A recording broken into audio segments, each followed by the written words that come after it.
Bom dia, amigos desta casa. Tá baixo, né?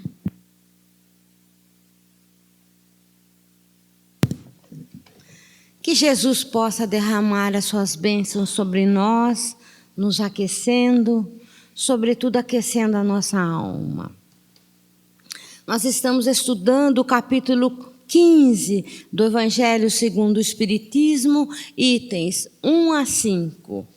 Fora da caridade não há salvação. Nós escutamos muitas vezes dizer: Jesus veio para nos salvar. Na verdade, não estamos salvos porque Jesus veio. Jesus veio sim ensinar-nos o caminho da salvação. Essa salvação é um trabalho que será feito por nós. Nós que temos que trabalhar para sermos salvos. E como? Jesus disse: eu sou o caminho, a verdade e a vida. Ninguém chega ao Pai senão por mim.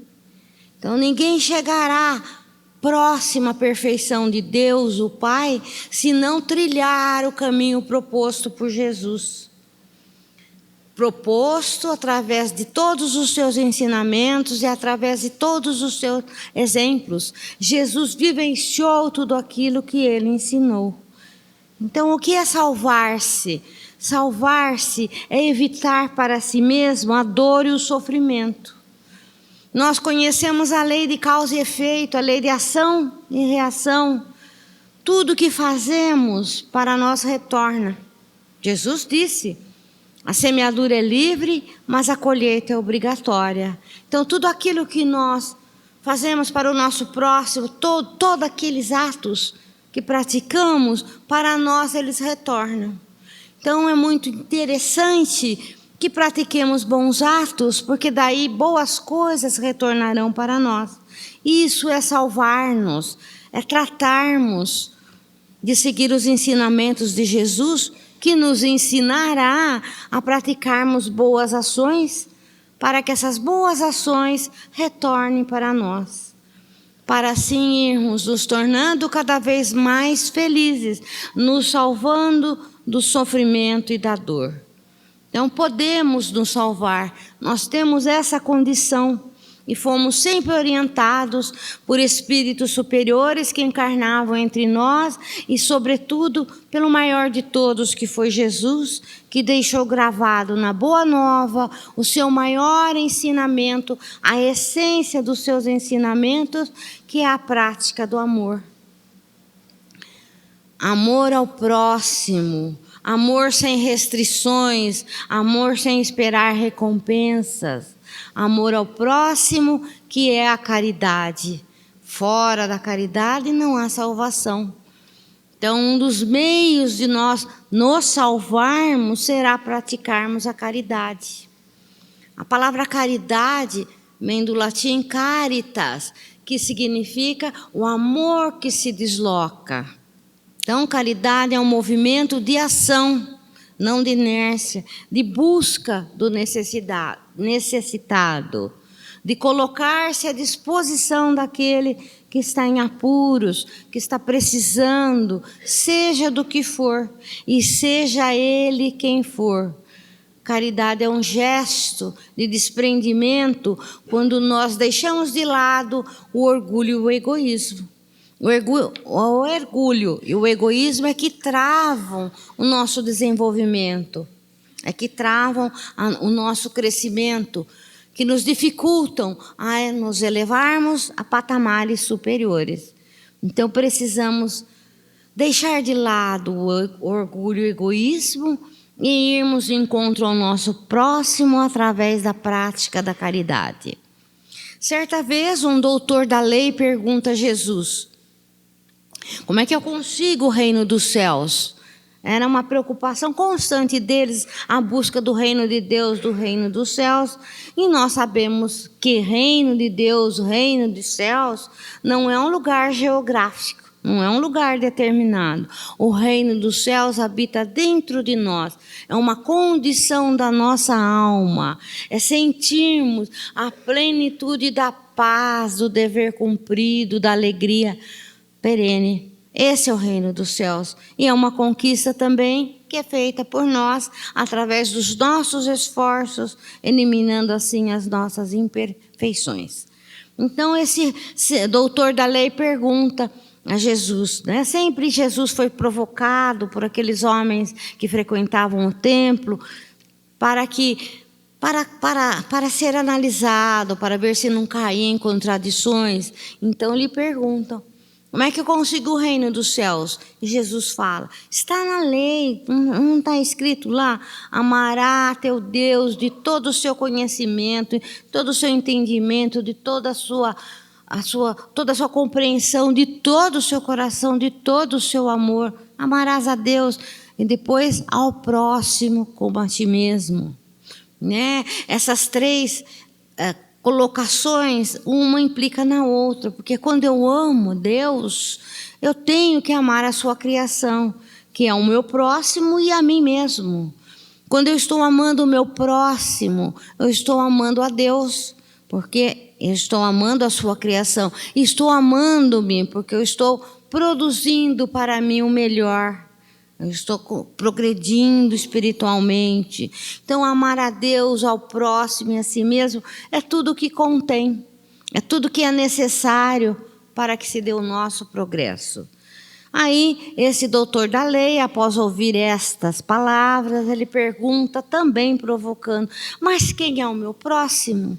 Aí Jesus, então, conta-lhe a parábola do bom samaritano. Jesus gostava de ensinar através de pequenas histórias, que são as parábolas que tinham um fundo moral. Que diz, eu vou ler na íntegra e depois nós vamos estudá-la. Um homem que descia de Jerusalém para Jericó caiu nas mãos dos ladrões que os despojaram, cobriram-no de feridas e se foram, deixando-o semi-morto. Aconteceu em seguida que um sacerdote descia pelo mesmo caminho e, tendo-o percebido, passou do outro lado. Um levita, que veio também para o mesmo lugar, tendo-o considerado, passou ainda do outro lado. Mas um samaritano que viajava, chegando ao lugar onde estava este homem e tendo-o visto, foi tocado por compaixão por ele. Aproxima-se, pois, dele, derramou óleo e vinho em suas feridas e o enfaixou, e tendo-o colocado sobre o seu cavalo, conduziu a uma hospedaria e cuidou dele. No dia seguinte, tirou 2 moedas e as deu ao hospedeiro, dizendo: tende bastante cuidado com este homem, e tudo o que dependerdes, a mais, ou eu vos restituirei no meu regresso. Qual desses 3 parece ter sido próximo daquele que caiu nas mãos dos ladrões? O doutor da lei lhe respondeu: aquele que exerceu a misericórdia com ele. Jesus diz, e depois fazei o mesmo. Então vejam quantos ensinamentos nessa parábola, né? Primeira parábola do bom samaritano. O samaritano era visto entre os judeus, os praticantes da religião israelita, não era bem visto o samaritano, porque ele tinha umas ideias um pouco diferentes. Eles não queriam adoração a Deus lá no templo de Jerusalém, aquele templo imenso que sofreu tantos bombardeios e que ainda sobrevive. Eles achavam que Deus, né, deveria ser adorado no monte, nos montes, em meio à natureza, e tinham outras ideias. Então eles não eram considerados boas pessoas. Por isso a parábola diz o bom samaritano, porque os outros não eram bons. Então eles calculavam que este homem foi bom. E Jesus conta então que descia de Jerusalém a Jericó. Descia, Jerusalém era a cidade da espiritualidade. Era lá que havia o templo, era lá que havia muitas orações, que todos praticavam o conhecimento da lei, todos estavam ali em oração continuadamente. E Jericó era a cidade dos negócios, né, da materialidade. Então veja, desceu do lugar da espiritualidade para o lugar da materialidade, do materialismo, né? As vibrações caem, né? Então esse homem desceu. Que homem era esse? não é dito quem era, né? Não se fala o nome desse homem, nem a sua religião, sua posição econômica, sua posição social, e ele foi assaltado. Há 2000 anos ainda, depois de Jesus, ainda as pessoas são assaltadas, são espoliadas, maltratadas e roubadas. Há 2000 anos ainda se repetem as ações tão tristes do passado. Esse homem é ali abatido, fica ferido e passa um sacerdote, mas ele ignora, ele segue. O sacerdote era conhecedor das leis que eram aprendidas e estudadas lá no templo, e ele ignora aquela criatura.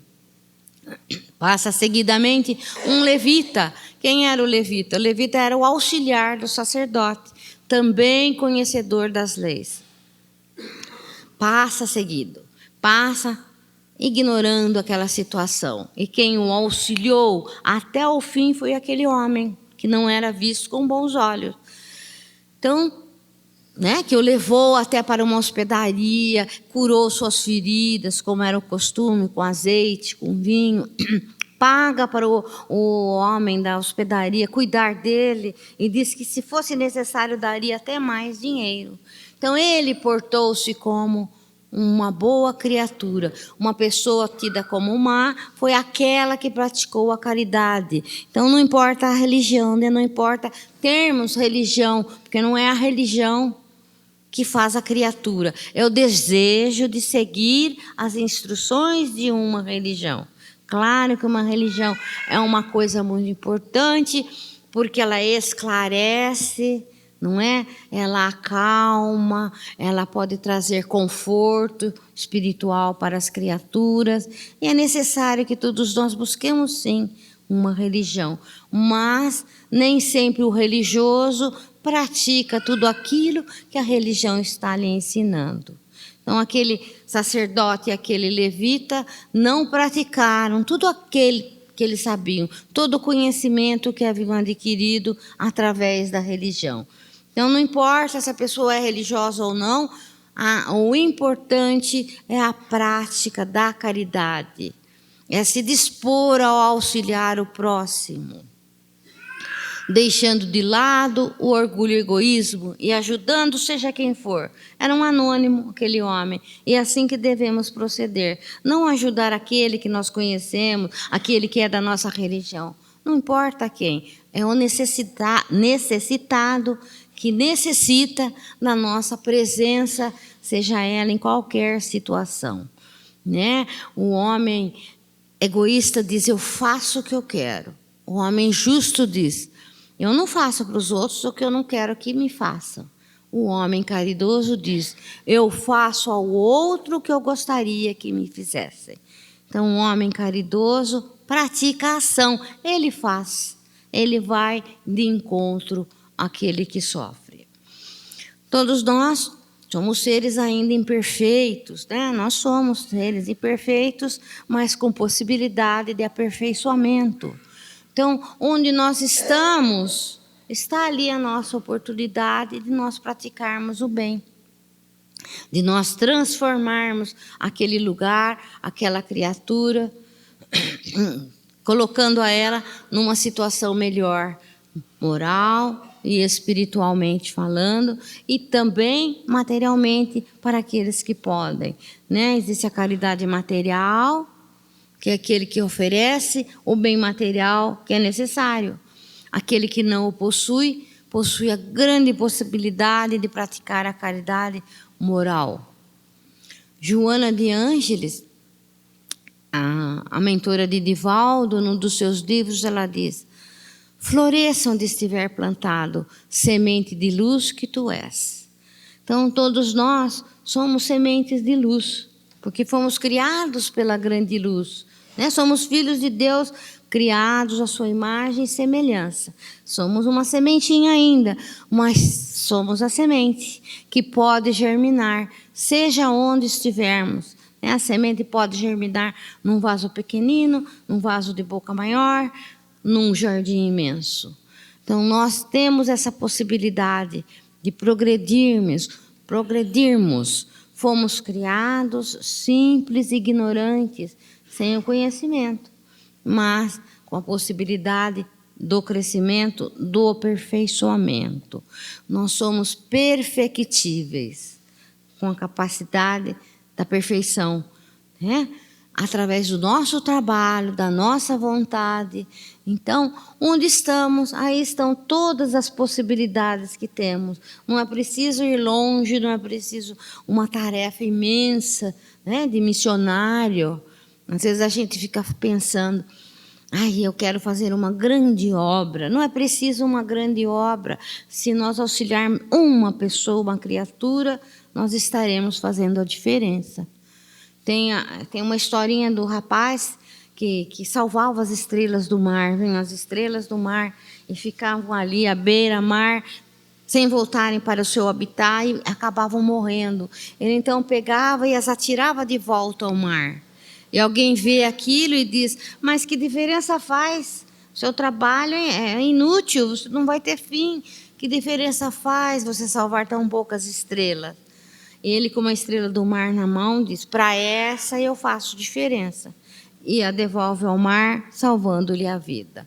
Então, mesmo que a nossa diferença seja para uma pessoa, né? Que nós pratiquemos a caridade para uma pessoa, deixando de lado o orgulho e a vaidade, né? O egoísmo. Porque isso que nos impede de nós irmos até o nosso próximo. Nós impomos, às vezes, condições. Eu ajudo você. Né? Isso é imposição. E não é assim que se pratica o bem ao nosso próximo. E como praticar o bem? Com coisas tão simples. Podem ser simples coisas. Uma gentileza, às vezes, traz alegria àquele que é tão maltratado pela vida. Uma palavra de elogio, de estímulo. Às vezes, por preguiça ou por orgulho, nós nos omitimos, não queremos elogiar ninguém.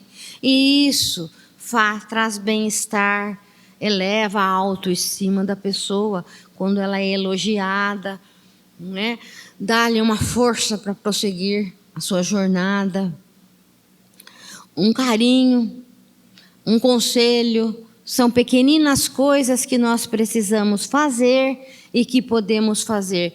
Poucas coisas, uma oração, quem é que não pode orar? Todos nós podemos transformar a vida do nosso semelhante através de pequenos atos. Uma oração transforma grandemente. Se nós soubéssemos o poder que existe de uma oração, nós oraríamos mais. Transforma uma dor em alívio, transforma uma situação. Então nós podemos fazer muito, porque o pouco, às vezes, que nós achamos que estamos fazendo é o tudo para aquela pessoa.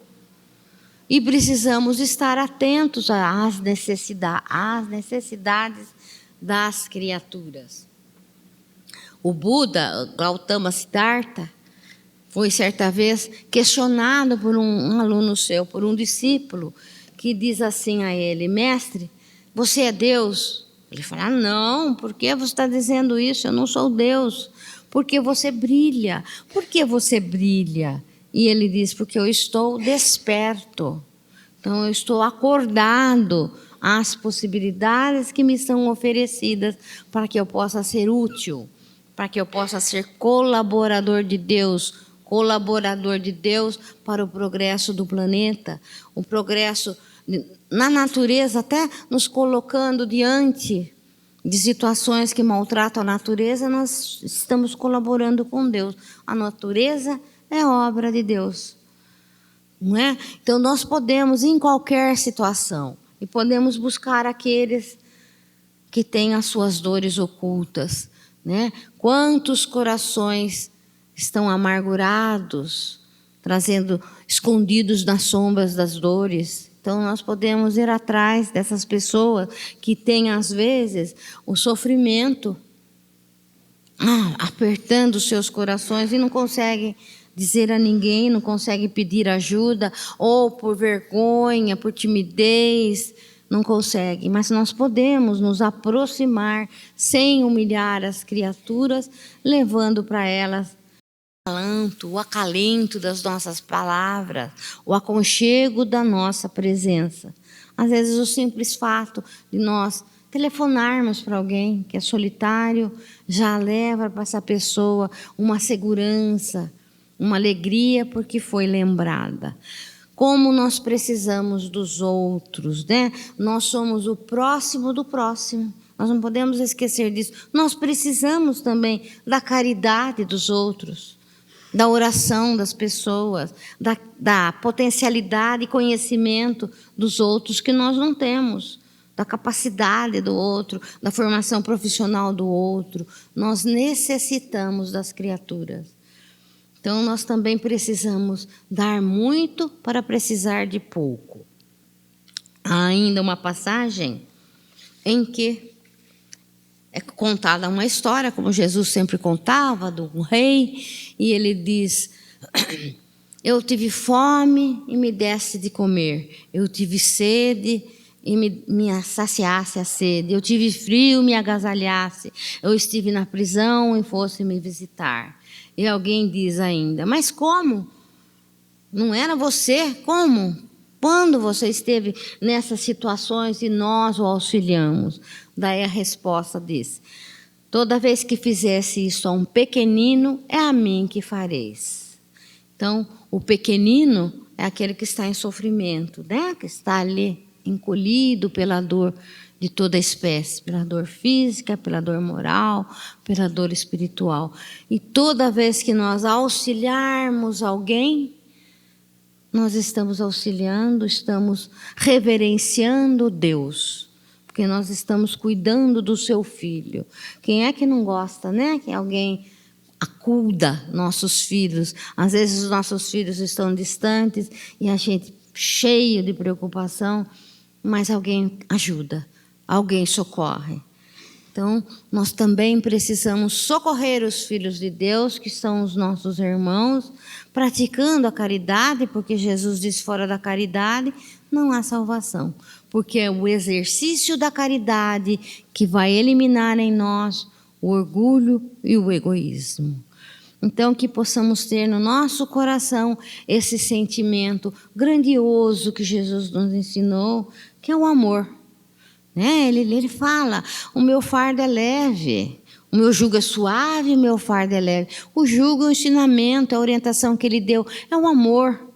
O amor é suave. Então, vamos praticar cotidianamente, sempre com o pensamento elevado, para que possamos ter esta força e vencermos o mundo como Jesus nos ensinou. Estamos nesse momento, vivenciando este momento no planeta Terra, porque podemos, porque fomos convidados a auxiliarmos através das nossas vibrações de amor, através da nossa colaboração. Que Deus nos ajude, nos dê forças para vencermos as etapas difíceis, para vencermos como espíritos, filhos de Deus. Que brilhe a nossa luz sempre. Obrigada pela atenção.